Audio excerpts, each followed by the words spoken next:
Thanks for visiting my Just Giving website. Ever since my husband Bill ran the marathon in 1993, I have secretly wanted to run one as well. So 2008 is my year, and I have been inspired to run for two charities, Sports Leaders UK and the Shackelton Foundation, both of which seek to make a difference to people's lives through leadership. A short video about the Shackelton Foundation follows this message.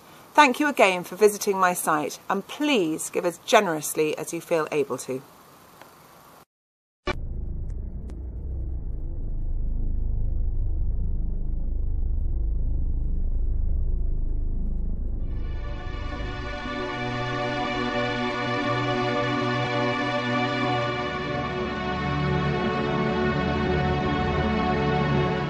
In October this year, 3 men will set out to cover 900 miles over some of the most treacherous and inhospitable terrain on Earth, in the hope of completing a job started exactly 100 years earlier by their ancestors.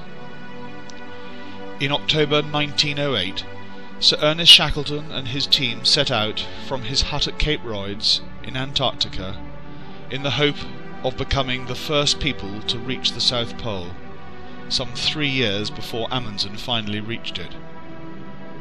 Shackleton got to within 97 miles of the pole, but, facing almost certain death if they continued, he took the momentous decision to turn around, writing in his diary that it was better to be a living donkey than a dead lion. This year's expedition aims to reach the pole, and Shackleton's great-grandson, among others, will join the team at the point at which his great-grandfather turned around, in order to complete unfinished family business. This year's centenary expedition will be the launch event of the Shackelton Foundation, a new charity inspired by the example of Sir Ernest Shackleton's courage, bravery, but above all, his leadership.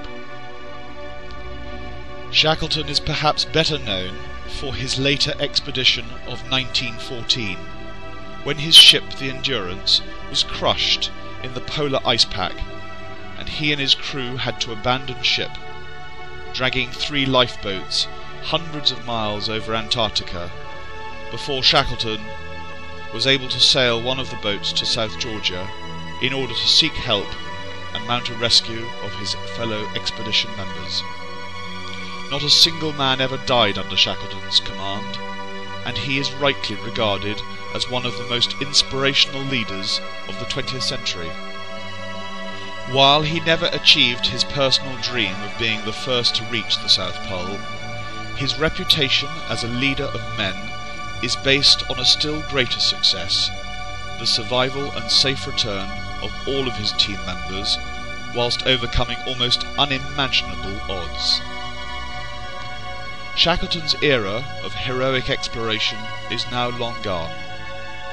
However, the Shackelton Foundation believes innumerable and significant challenges still exist where the rallying power and indomitable spirit of Shackleton is needed in order to make a tangible contribution to the greater good.